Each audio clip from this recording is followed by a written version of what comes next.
Welcome to Numerical Methods, Pseudocode Conventions, Part 3 of 3. In this video, pseudocode conventions for programs, modules, and function modules are presented. A pseudo-program imitates a real program, and it is a collection of instructions designed to perform a specific task.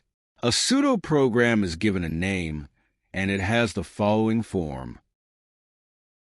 Note that a pseudo-program is delimited by program and end program keywords. A program does often involve performing the same task or same set of instructions multiple times. Modular programming is a programming technique that separates the tasks of a program into independent modules that contain only the necessary parts of the desired task. These modules can then be accessed, and the tasks can be executed from the main or subprograms whenever needed. All high-level languages allow modular programming. An efficient program typically utilizes one or more modules to achieve desired tasks to avoid unwanted repetitions.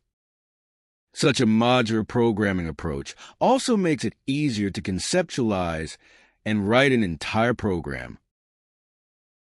To be compatible with the real programs, we also make use of two types of modules in the pseudocode convention: function module for functions and module for procedures or subprograms or subroutines designed to perform a specific task. A pseudo-module is a means of representing an algorithm designed for a task, inverting matrices, solving linear systems, solving nonlinear equations, and so on, in a program-like fashion, but without adhering to the syntax of a specific programming language. A pseudo-module uses plain language or structures presented in this text to describe the logic of an algorithm. A well-designed module should be easily understood by users and provide a clear and concise way to outline the steps involved in solving a problem or implementing an algorithm. Advantages and disadvantages of modular programming are: a module can be reused as many times as needed. A module reduces program complexity by eliminating repetition of tasks and results in shorter codes. It makes reading and understanding a code simpler and easier. Maintaining or debugging codes is easier since errors are localized in a module that can be independently modified and tested. A module can also be used in other projects that require the processing of the same task. Establishing a library of modules that work reduces coding, debugging, testing, etc. the project completion time. The disadvantages of modular programming are: modular programming may require extra time and/or budget for the program development of a project. It is a critical, yet cumbersome task to prepare complete and detailed documentation for each module, which is communicated between the design teams. Also, preparing a collection of modules can be a challenging task. The general structure of a module is given as follows. The module is delimited by module and end module keywords. The list of the input and output parameters follows the module name. In 1 through an n are the input parameters, and here the variable in does not necessarily denote an array variable. A schematic description of a module is illustrated on the right-hand side. The modules usually have more than one output parameter, here denoted by out1, out2, and outm. As before, out should not be taken as an array variable. In this regard, the types of the input and output parameters may vary. Importantly, input and output arguments specified for a module must be passed to the module in the correct order. Now, as an example of a pseudo-module, Consider given n data items x1, x2, up to xn. We wish to prepare a pseudo-module that outputs the mean, variance, and standard deviation for the data set. The output quantities sought are defined as shown below. Note that in this pseudo program, the pseudo module is delimited by the keywords module and end module. In this example, the name of the pseudo or actual module is stats, and the input and output variables are provided between the round brackets. The argument list of the module refers to the parameters that the module accepts when it is called. The input variables are n and x, where n is the number of items and x is the array of length n. Output variables are the mean, variance, and standard deviation abbreviated as stddev.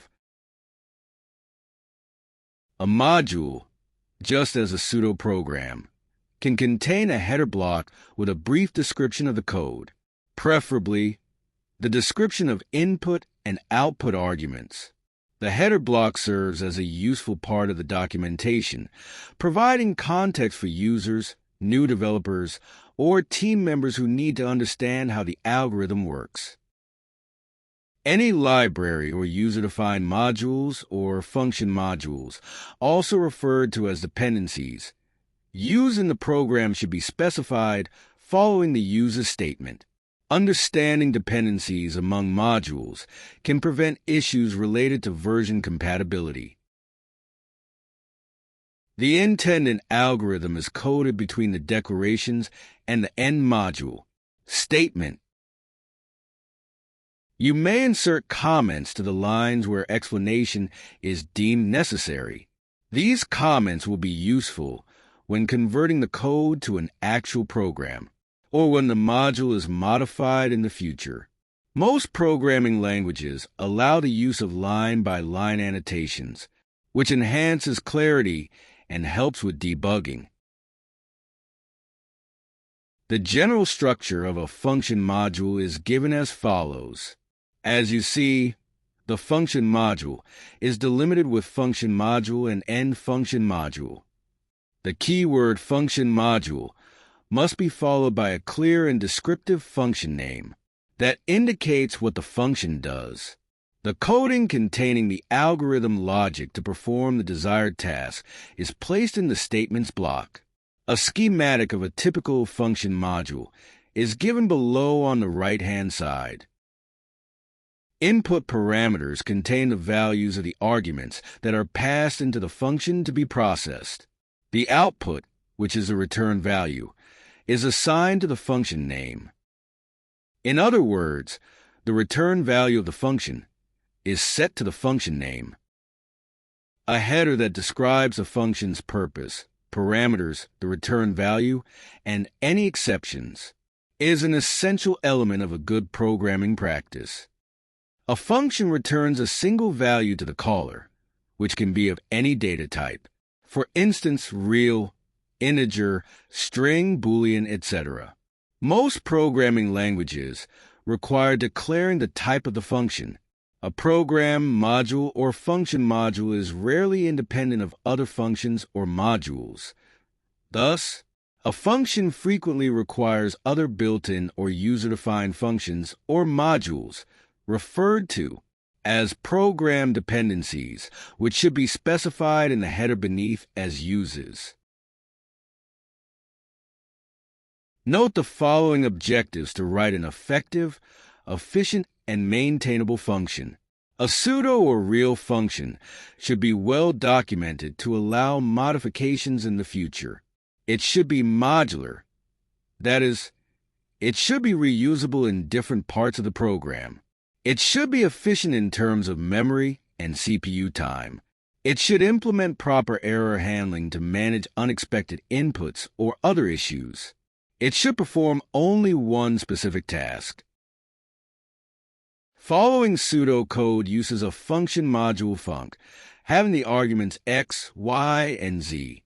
The function computes and returns the square root of some of the squares of x, y, and z. The function is used in algebraic expressions in the main program, just like any other built-in function. This segment is the main program. In computing the variable s, the user-defined function func has been used twice.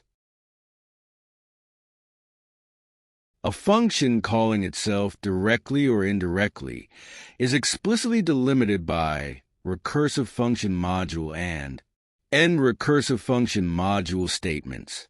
For instance, consider the following recursive function. The function for the zeroth subscript is given as x. The pseudo function is designed as follows. The function fx has been defined with two arguments, n and x. N denotes the function subscript, and x denotes the actual argument. Note that we use an if-then-else end-if construction. For n equals 0, the return value fx is set to x. For n equals 1 or greater values, the function calls itself with the subscript n1. Recall that for n greater than or equal to 1, the function of the nth subscript requires itself of the n-1 foot th subscript. Keep in mind that not all programming languages support recursive functions. That is all for now. See you next time with another topic. Bye.